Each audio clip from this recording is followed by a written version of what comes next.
রাস্তার যে কোনো সেটা ইউজ করতে পারবো। চলে হলো আপনার রিনিউয়েবল এনার্জি সোলার সিস্টেমে। আমি বাম দিকে ঘুরাই দিলাম গাড়িগুলা, ডান দিকে ঘুরাই দিলাম গাড়িগুলা।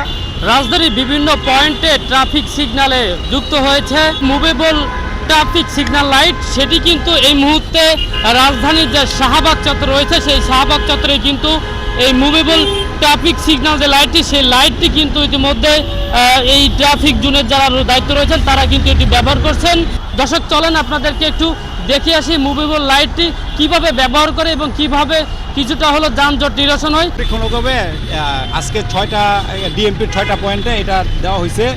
আপনার ধরেন যে কোনো কারণে আমাদের রাস্তা ডাইভারশন দেওয়া লাগে, ধরেন রাস্তার সামনে হয়তো কোনো কারণে বন্ধ বা গাড়ি নষ্ট বা যে কোনো সমস্যা বা আন্দোলন, আমাদের রোড ডাইভারশন দেওয়া লাগে, তখন আমরা এটা যে কোনো সাইডে রাস্তার যে কোনো সাইডে ইউজ করতে পারবো। আপনি দেখেন আমি এই যে লাল সুইচটা দিলাম, এটা অফ হলো, এখন আমি রোড ডাইভারশন দিলাম, এই যে আমি এই দিকে মানে আমি বাম দিকে ঘুরাই দিলাম গাড়িগুলা, ডান দিকে ঘুরাই দিলাম গাড়িগুলা, সামনে সাইডটা বন্ধ। আবার মনে করেন আমি ধরেন সোজা জায়গায় চাইলেও লাল বাস করে দিলাম, তাহলে সে দুই সাইডে যেতে পারবে। এটা হলো মুভ করা যায়, নিচে চাকা আছে, আবার লক করার সিস্টেমও আছে। আর এটা চলে হলো আপনার রিনিউয়েবল এনার্জি সোলার সিস্টেমে। মানে বেসিক্যালি যখন আমরা একটা রোড মনে করি এদিকে যাওয়া যাবে না, ধরেন আমরা তো শাহবাগের আগে উত্তর সিগন্যালটা বন্ধ ছিল, আজকে চাপের কারণে আমি খুলে দিচ্ছি।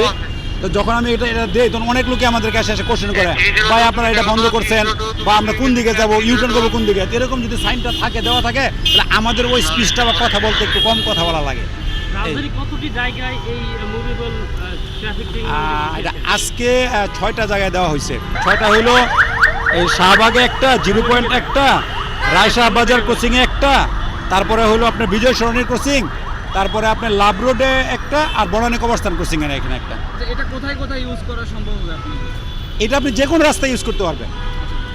এই আপনি জাস্ট এই দৃশ্যটা দেখায়, ধরেন এখন এদিকে গাড়ি যাচ্ছে না, কোনো কারণে এই রাস্তাটা বন্ধ আছে। এখন আমার মনে হলো কি আমি পূর্বের গাড়িগুলো আমি সব ডাইভারশন করে সোজা পাঠাবো, তখন আমি মনে করি পূর্বের কর্নারে এই সিগন্যাল আমি দিলাম যে সামনে বা দক্ষিণে, আমি দক্ষিণের গাড়িগুলো আমার ডাইনে বামে যাইতে পারবে, বাট দক্ষিণের গাড়িগুলো সোজা যেতে পারবে না। তখন আমি দক্ষিণ সিগন্যালের সামনে যদি এটা মনে করেন সেট করি, মানে তাহলে দক্ষিণের লোকজন কি দেখলো যে সামনে লাল কালার, সামনে যাওয়া যাবে না, বাট দুই দিকে যাওয়া যাবে। বিষয়টা হলো ওই কারণে, এমনিতে নর্মালি না, মানে যে কোনো সিচুয়েশনে যখন আপনি গাড়ি ডাইভার্ট করবেন তখন এটা আপনার কাজে লাগবে। এতে করে আপনাদের কেমন সুবিধা বাড়তে পারে বলে মনে করছেন বা এটি মানে আজকে মাত্র শুরু হয়েছে, আশা করি অবশ্যই যেহেতু কিছুটা ফল তো আমরা হাতে পাবোই। আমাদের কষ্ট দিয়ে হলে তো আমার কিছুটা উপকার হবে। সাধারণ মানুষরা কিভাবে যানজট থেকে মুক্তি হবে এটা কেন? এখন আমার বিষয়টা হলো আপনার সেইটার তো আপনার বিশাল বিষয়। সাধারণ যানজট বিষয় হলে আপনাদের দেশে রাস্তার সংখ্যা হলো কম, যেখানে আপনার টোটাল ইউজেবল রোড থাকার কথা 25%, সেখানে বোধহয় 86 বা 87 সালে আমাদের সেটা ধারণ ক্ষমতা চলে গেছে। এখন সর্বোচ্চ রোড আছে আপনার 3 থেকে 4% রোড। আপনি তারপরে যানজট গাড়ির সংখ্যা অনেক বাড়ছে আপনার এখন। তারপরে আবার মানুষ দেখেন, এই দেখেন যত মানুষ পারাপার, রিক্সা চলাচল, রিক্সা বন্ধ করা যাচ্ছে না, যেদিক দেয় নন মোটরাইজ। এখানে যানজট কমাতে গেলে এটা আরও বিশাল পরিকল্পনা নিতে হবে।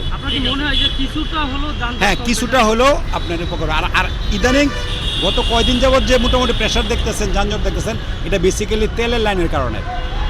এই যে শেরাটন কোচিংয়ে, পুরাতন শেরাটন কোচিংয়ে 2টা তেলের পেট্রোল পাম্প আছে, ওদের লাইন মনে করেন দুইটা পাম্পের 2টা লাইন চলে আসছে, যার কারণে আমরা গাড়ি ডেলিভারি, একটা রাস্তার যদি অর্ধেকটা লাইনেই বন্ধ থাকে আপনি তাহলে কীভাবে গাড়ি ডেলিভারি দেবেন।